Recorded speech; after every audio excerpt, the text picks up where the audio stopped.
औरत कितनी बेवकूफ़ होती है, वक्त मिले तो ज़रूर देख लेना। वह सुबह उठी और प्रार्थना करके रसोई में आ गई।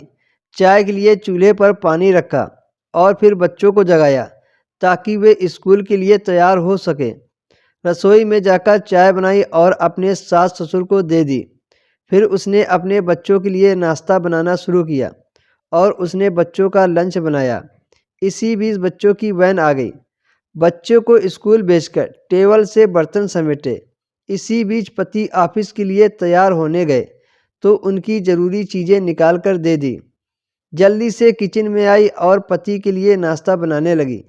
एक पराठा और एक अंडा बना ही था कि नन्ही नंद रसोई में आई। यह कहकर नाश्ता ले गई कि मुझे कॉलेज जाने में देर हो रही है। उसी समय देवर भी यूनिवर्सिटी जाने को तैयार हो गया। जल्दी से पति और देवर के लिए नाश्ता बनाया और मेज पर रख दिया। 9 बजे पति ऑफिस गया तो उसने आकर टेबल से बर्तन उठाकर सास और ससुर के लिए नाश्ता बनाया। जब तक सास और ससुर ने नाश्ता किया तब तक वह रसोई साफ करके बर्तन धो चुकी थी। सास ससुर के नाश्ते के बर्तन समेट ही रही थी कि तभी सफाई वाली मासी आ गई तो उनके साथ मिलकर घर की साफ सफाई की। मासी को विदा किया तो 11 बज चुके थे। तभी घंटी बजी और उसकी विवाहित नंद अपने 2 बच्चों के साथ आ गई। मेहमानों के लिए जल्दी जल्दी चाय बनाई, उसके साथ कुछ नाश्ता बनाया। उस समय 12 बज रहे थे। वह जल्दी से रसोई में खाना बनाने गई तो सास की आवाज़ आई, आज अपनी नंद के लिए कुछ अच्छा बनाना। उसने नंद के लिए स्वादिष्ट खाना बनाया और जल्दी जल्दी रोटी बनाने लगी क्योंकि 1 बज गए थे और उसके बच्चे आने वाले थे। बच्चे जब स्कूल से आए तो उन्होंने मुंह हाथ धोया, कपड़े बदले और उसने उन्हें खाना खिलाया। तभी कॉलेज से छोटी नंद भी आ गई और देवर भी वापस आ गया। उसने सबके लिए जल्दी रोटी बनाई और सबको परोसकर खिलाया। जब सब खाकर उठे तो 3 बज चुके थे।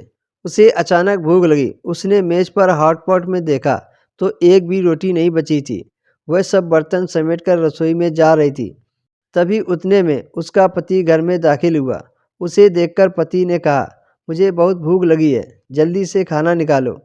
वह झट से रसोई में गई और अपने पति के लिए रोटियां और कुछ सब्जी बनाने लगी। जब उसने अपने पति के लिए खाना बनाया तब 4 बज चुके थे। उसके पति ने उससे कहा, आओ तुम भी खा लो। उसने आश्चर्य से पति की ओर देखा क्योंकि उसने सुबह से कुछ नहीं खाया था। वह पति के साथ खाना खाने बैठ गई। जब उसने अपने मुंह में रोटी का टुकड़ा रखा तो उसकी आंख से एक आंसू निकला। उसके पति ने पूछा, तुम रो रही हो? उसने सोचा, मैं इनसे क्या कहूँ। ये क्या जानते हैं कि ससुराल में इतनी मेहनत के बाद मुझे एक रोटी मिलती है जिसे लोग मुफ्त की रोटी कहते हैं। उसने अपने पति को उत्तर दिया, कुछ नहीं। उसके पति ने कहा, स्त्री कितनी बेवकूफ़ होती हैं।